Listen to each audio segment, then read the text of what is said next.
बहुत आशा लेके मैं आई हूँ कि माता का दर्शन हो जाए, लेकिन हम लोग निराश हो रहे हैं।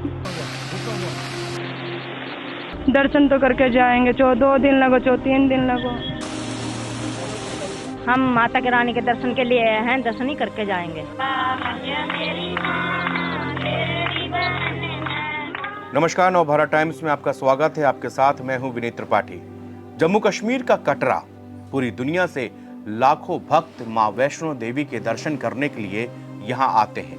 दिन रात ये शहर भक्तों के कदमताल और जय माता दी के जयकारों से गूंजता रहता है। मगर बीते 11 दिनों से कटरा खामोश है। बाजारें सूनी हैं, मां का दरबार बंद है, भक्तों का आना जाना वर्जित है। कोरोना के बाद पहली बार ऐसा हो रहा है कि मां का पूरा दरबार सूना पड़ा है। एक दिन पहले यहां पर फिर से लैंडस्लाइड की घटना घटी। हालांकि किसी प्रकार की जान माल का कोई नुकसान वहां पर नहीं हुआ, लेकिन एक बार फिर से लोगों के बीच मां वैष्णो देवी का जिक्र हो रहा है।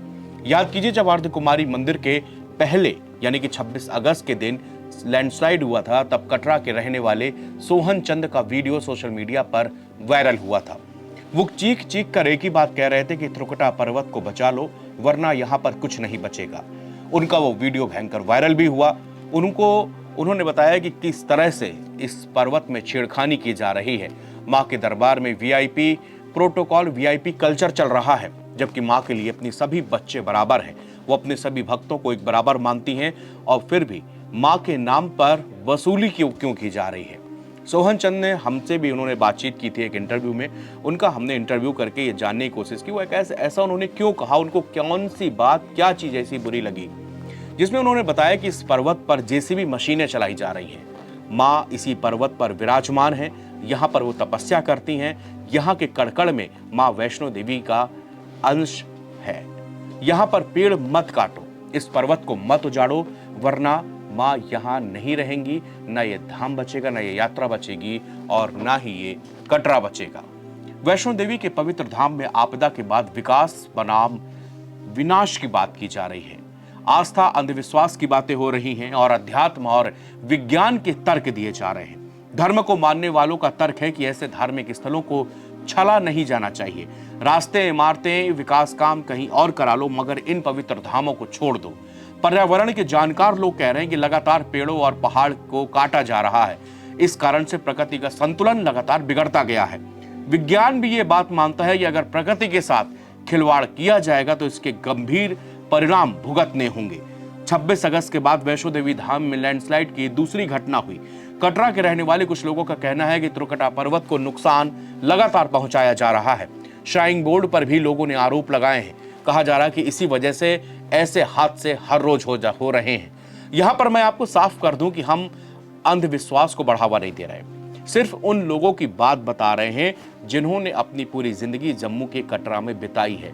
उन्होंने बहुत सारे बदलाव भी अपने सामने देखे हैं। सोहन चंद से जब हमने ये पूछा कि विकास भी जरूरी है, तब उन्होंने जवाब दिया कि पहले यात्राएं बहुत कठिन होती थी। वहां तक वही व्यक्ति पहुंच सकता था जो वास्तव में प्रकृति और माँ से प्रेम रखता होगा, जो ईश्वर से प्रेम रखता होगा। वो माँ के एक बार दर्शन की इच्छा से जाते थे। कई दिनों की यात्राएं होती थी, कई दिनों में यात्राएं पूरी होती थी, लेकिन अब सारी सुविधाएं करी जा रही हैं। उन्होंने कहा कि श्राइन बोर्ड यहाँ से कमाई करता है, वीआईपी वीवीआईपी प्रोटोकॉल चलता है, लेकिन आम इंसान जो कहां से हजारों किलोमीटर दूर से आता है, उसका कोई भी ध्यान यहाँ पर नहीं रखा जाता। वो बोर्ड इस चीज के लिए जिम्मेदार है। कटरा से मां वैष्णो देवी के लिए जब भक्त चढ़ाई शुरू करते हैं तो पहला पड़ाव आता है बाणगंगा का। इसके बाद दूसरा पड़ाव आता है चरण पादुका। इन दोनों के बीच एक जगह है ढाबा मोड़। ढाबा मोड़ के पास लैंडस्लाइड की जानकारी सोहन चंद जी ने हमको दी, जिसकी कुछ तस्वीरें और वीडियो जो आप देख रहे हैं ये भी उन्होंने हमारे तक पहुंचाया। उन्होंने बताया कि यहाँ पर श्राइन बोर्ड की 2 इमारतें भी हैं, एक गुरुकुल और दूसरे स्टाफ की कॉलोनी है। इसी जगह पर लैंडस्लाइड हुई और जमीन का एक बहुत बड़ा हिस्सा धंस गया। सोहन चंद ने बताया कि श्राइन बोर्ड ने यहाँ पर आम लोगों की कभी मदद नहीं की। यहाँ पर लैंडस्लाइड के बाद स्थानीय लोगों ने पहुंचकर रेस्क्यू किया और बहुत सारे लोगों की जान बचाई, मगर उन्होंने कहा बोर्ड ने सब कुछ अनदेखा कर दिया। उन्होंने कहा फिर हम लोगों ने बाद में बोर्ड को सूचना दी, तब कुछ गाड़ियां उनकी आई, फिर लोगों को उस स्थल से यहाँ से बाहर निकाला गया। 26 अगस्त को हुए भूस्खलन के बाद यात्रा स्थगित कर दी गई है। रास्ते में भूस्खलन की वजह से 34 लोगों की जान चली गई थी, जबकि 20 अन्य घायल हो गए थे। हालांकि 10 दिनों की भारी बारिश, अचानक आई बाढ़ और फिर भूस्खलन के बाद मौसम जम्मू कश्मीर का थोड़ा सा सुधार हुआ है, लेकिन अधिकारियों ने कहा कि अभी तक यात्रा को फिर से शुरू करने का कोई फैसला नहीं लिया गया। एक अधिकारी ने बताया कि यात्रा अभी भी स्थगित है। यह तीर्थयात्रियों की सुरक्षा को ध्यान में रखते हुए पिछले सप्ताह अधिकारियों द्वारा लिए गए निर्णयों का कारण है। अधिकारियों ने बताया कि यात्रा को फिर से शुरू करने का निर्णय सभी पहलुओं का आकलन करने के बाद उचित वक्त पर किया जाएगा। आस्था, विश्वास, अध्यात्म, साइंस, आस्तिक, नास्तिक या फिर आप कोई भी हो, इससे कोई भी फर्क नहीं पड़ता, लेकिन सभी लोग एक बात पर सहमत होंगे कि प्रकृति ही सब कुछ है। हर धर्म, हर मजहब के लोग, सभी लोग प्रकृति के साए में अपनी जिंदगी जीते हैं। प्रकृति को बचाना सबका कर्तव्य भी है। एक दिन प्रकृति इसी तरह, जिस तरह से आज देखा जा रहा है कि देश पूरा जलमग्न है, विदेशी रिपोर्ट्स में बताया गया कि सब कुछ प्रकृति के संतुलन में गड़बड़ी कारण हो रहा है। लगातार पेड़ काटे जा रहे हैं, पहाड़ों को तोड़ा जा रहा है, नदियों को छेका जा रहा है, नदियों में कचरा फेंका जा रहा है, जल स्रोत बंद हो रहे हैं, कभी सूखा तो कभी भयंकर बाढ़ से तबाही, गर्मी में गर्मी जैसा मौसम न पड़ना, सर्दी में ठंड ना होना और फिर बारिश के मौसम में बारिश न पड़ना, ये संकेत ही जलवायु परिवर्तन के, जो कि अब गंभीर होता जा रहा है। हम सब की जिम्मेदारी होनी चाहिए कि हम प्रकृति को बचाएं। माता वैष्णो देवी धाम इस वक्त सूना है, न कोई यात्रा हो रही है, न कोई दर्शन। ऐसा सिर्फ कोरोना के वक्त हुआ था, लेकिन अब फिर से पूरे धाम सूना पड़ा हुआ है। वैष्णो देवी का विश्व प्रसिद्ध और प्राचीन मंदिर भारतीय राज्य जम्मू और कश्मीर के जम्मू क्षेत्र के कटरा के नगर के समीप पहाड़ियों पर स्थित है। इन पहाड़ियों को त्रिकुटा की पहाड़ी कहते हैं। यहीं पर लगभग 5200 फीट की ऊंचाई पर यह स्थित है। माता का मंदिर इसी पर्वत पर 5200 फीट की ऊंचाई पर बना हुआ है। ये भारत में तिरुमाला वेंकटेश्वर मंदिर के बाद दूसरा सर्वाधिक देखा जाने वाला धार्मिक तीर्थ स्थल है। त्रिकुटा की पहाड़ियों पर स्थित एक गुफा में माता वैष्णो देवी की स्वयंभू 3 मूर्तियां देवी काली, सरस्वती और मां लक्ष्मी पिंडी के रूप में गुफा में विराजित हैं। इन तीनों पिंडियों के सम्मिलित रूप को ही वैष्णो देवी माता कहा जाता है। इस स्थान को माता का भवन कहते हैं। पवित्र गुफा की लंबाई 98 फीट है।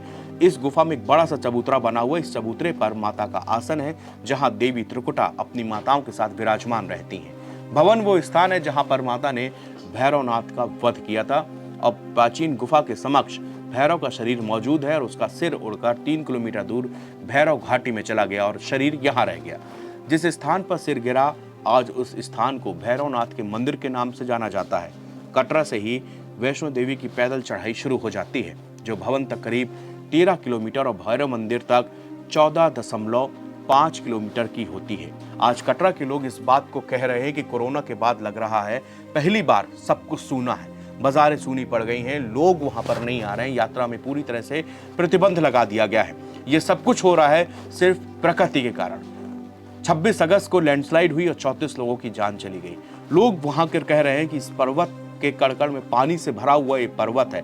यहाँ पर देवी माँ का एक स्थान है जिसकी धार्मिक मान्यताएं हैं और लाखों भक्त यहाँ पर दर्शन के लिए आते हैं। ऐसे पर्वत को, जिसका नाम त्रिकुटा है, उसको छेड़ा नहीं जाना चाहिए। यहाँ पर अवैध निर्माण कार्य नहीं होने चाहिए, यहाँ पर जेसीबी नहीं चलनी चाहिए, यहाँ पर जरूरत से ज्यादा सुविधाएं नहीं होनी चाहिए। भक्त जिसको दर्शन करना होगा वो आएगा। लेकिन एक तरफ हम इस बात के पीछे ये भी नहीं कह सकते कि यहाँ की इन धार्मिक स्थलों का विकास ना किया जाए। विकास भी जरूरी है, लेकिन वो कभी भी विनाश के एवज में नहीं होना चाहिए। शुक्रिया।